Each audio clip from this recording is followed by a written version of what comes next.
Vous le savez, je vous le dis très souvent, chaque geste compte. Chaque geste compte pour changer le monde et pour limiter son impact environnemental sur la planète. Je suis convaincue que les citoyennes, les citoyens et les entreprises ont leur rôle à jouer. Et l'Occitane en Provence l'a bien compris. La marque de cosmétiques s'engage à multiplier par 5 l'utilisation de plastique recyclé d'ici à 2025 pour la fabrication de ses produits. Mais ce n'est pas tout. À l'occasion de la Journée mondiale de l'eau, elle co-crée une gourde pour réduire l'utilisation de plastique à usage unique et notamment de bouteilles d'eau. Alors qu'est-ce qu'on peut faire nous du coup ? On peut soutenir les marques qui, comme l'Occitane en Provence, s'engagent vraiment.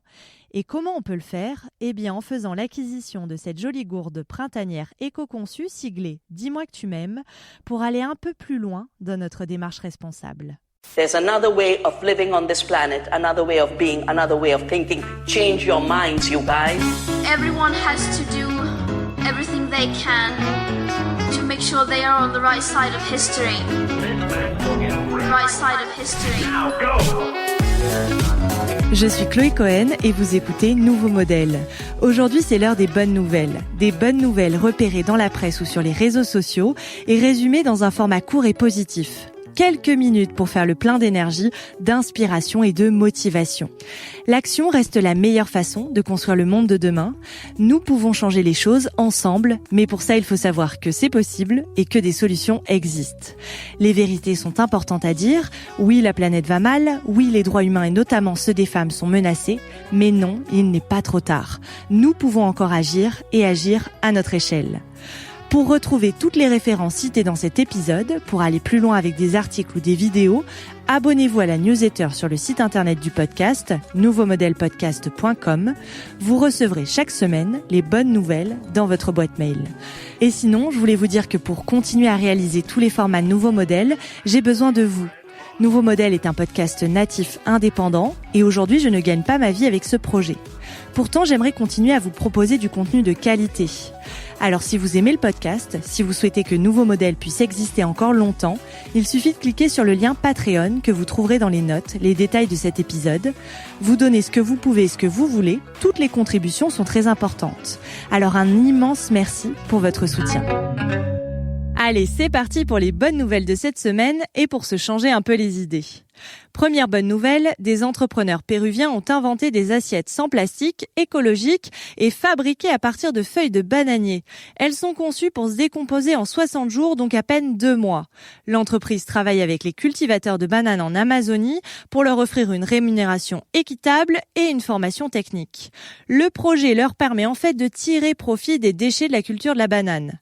Quand on sait que le plastique peut mettre plusieurs milliers d'années pour se décomposer et qu'il a des conséquences désastreuses sur la planète, c'est une petite révolution. Près de Nantes, maintenant, un chantier naval propose de donner une nouvelle vie aux bateaux qui ne naviguent plus. Le recyclage des bateaux est un véritable casse-tête à cause du polyester qui compose les coques.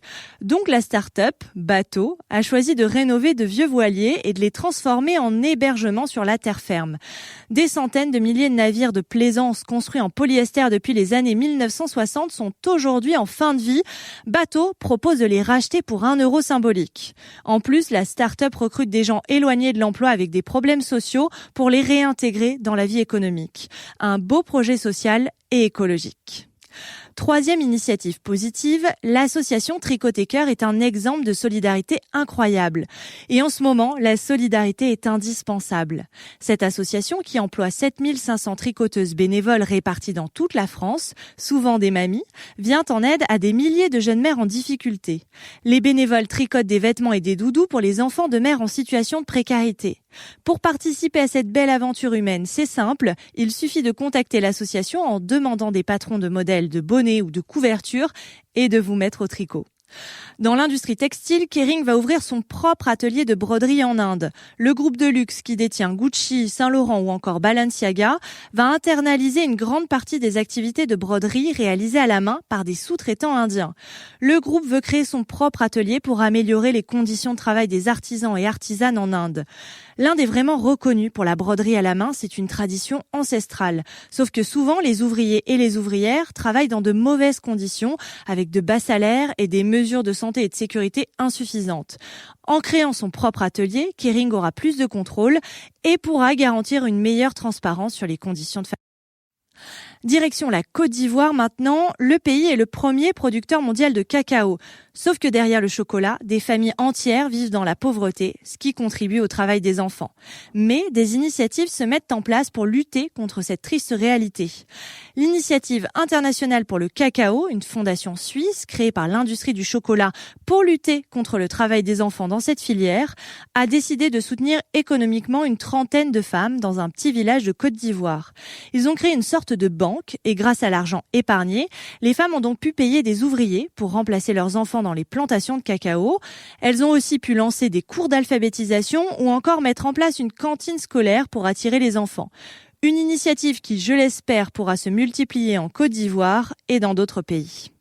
J'en parlais dans les dernières bonnes nouvelles, je trouve que la consigne est une super solution.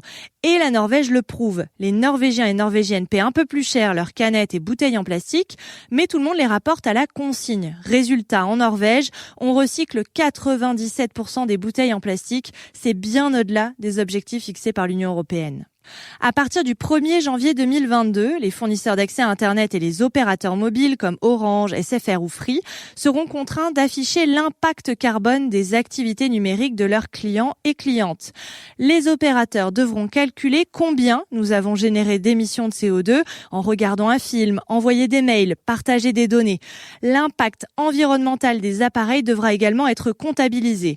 L'objectif, c'est d'éduquer les consommateurs et consommatrices sur leurs usages. Car le numérique représente déjà 4% des émissions mondiales de CO2 et cet impact pourrait doubler d'ici 5 ans. Pour réduire votre pollution numérique, vous pouvez dès à présent rallonger l'espérance de vie de votre matériel en le gardant le plus longtemps possible, en le réparant. Vous pouvez aussi éviter d'envoyer trop de mails et limiter les pièces jointes ou encore faire régulièrement du tri dans vos emails. C'est terminé pour le plastique à usage unique dans les 5000 hôtels du groupe Accor. Après avoir déjà supprimé les pailles ou les cotons-tiges, le groupe Accor va éliminer les articles en plastique à usage unique, d'abord dans les chambres d'ici à fin 2020, puis 2 ans plus tard dans tous les espaces de ces hôtels, comme les salles de réunion, les restaurants et les lieux de loisirs. Cette décision permettra au premier groupe hôtelier d'Europe d'éliminer plus de 200 millions d'articles en plastique à usage unique utilisés chaque année. Pour finir, direction Amsterdam où les bateaux passent à l'électrique. L'objectif est de dépolluer les canaux et de lutter contre le réchauffement climatique. Amsterdam va donc interdire les moteurs diesel sur ses eaux d'ici à 2025. Et voilà, c'est terminé pour cette semaine. Alors n'oubliez pas, vous pouvez m'envoyer des notes vocales pour partager avec moi vos réflexions sur le confinement. Racontez-moi comment vous imaginez le monde après cette crise sanitaire. Allons-nous ralentir et changer notre façon de consommer, réinventer une façon de vivre, laisser libre cours à votre imagination. Vous pouvez m'envoyer tout ça sur nouveaumodèle.podcast@gmail.com. Je vous dis à la semaine prochaine pour une autre série de bonnes nouvelles.